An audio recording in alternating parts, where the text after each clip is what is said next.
இந்த எபிசோட நாம இயக்குனர் சதீஷ் கிருஷ்ணன் இயக்கத்தில் வெளிவந்திருக்கிற கீஸ் படத்தை பற்றி தான் பார்க்க போகிறோம். விஜய் சேதுபதி குரலில் ஒரு ராஜாவின் கதையின் மூலம் இப்படம் தொடங்குது.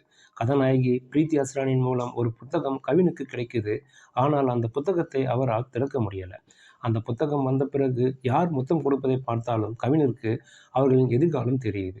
பிரீத்தி அஸ்ரானி மூலம் இப்புத்தகம் கிடைத்ததால் அந்த புத்தகத்தை பற்றி தெரிந்து கொள்ள பிரீத்தியிடம் பழகி வராரு. காதல் என்றாலே கடுப்பாகும் கவின் இந்த சக்தியை வைத்துக்கொண்டு காதல்களை பிரித்து விட்டு வரார். இந்நிலையில காதலே வேண்டாம் என்றிருந்த கவின் நாயகி பிரீத்தி அஸ்ரானி மீது காதல் வயப்படுறார். அப்போது ஒரு கடத்துல பிரீத்தி கவினுக்கு முத்தம் கொடுக்குறாங்க. அப்போது அவருடைய எதிர்காலம் கவினுக்கு தெரிய வருது. அந்த எதிர்காலம் யாரும் எதிர்பார்க்காத விஷயமா இருக்குது. இதனால் கவின் பயந்து போறாரு. இதன் பிறகு என்ன ஆனது? இந்த புத்தகத்திற்கும் கவினுக்கும் என்ன சம்பந்தம்? கவின் கண்ட எதிர்காலம் என்ன? இருவரும் இணைந்தார்களா? இதாங்க அந்த படத்தோட மீதி கதை. கவின் முழு படத்தை ஒற்றை ஆளாக தொழில் சுமந்திருக்கிறான்னு சொல்லலாம். நகைச்சுவை, காதல், எமோஷன் என அனைத்து காட்சிகளும் ஸ்கோர் செய்திருக்காரு. படத்தின் அடுத்த நாயகன் என சொல்லும் அளவுக்கு விடிவி கணேஷ் பங்காற்றியிருக்காரு. அவர் வரும் காட்சிகள் அனைத்தும் சிறுபடைகள் நிரம்பியிருக்கு.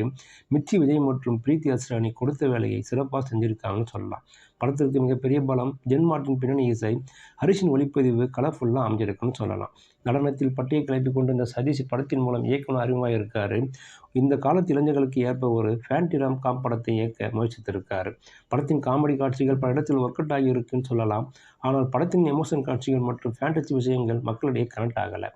இது படத்தின் பெரிய பின்னடைவாக இருக்குது. கிளைமாக்ஸ் காட்சி மக்களின் எதிர்பார்ப்பை பூர்த்தி செய்யணும்னு தான் சொல்லணும்.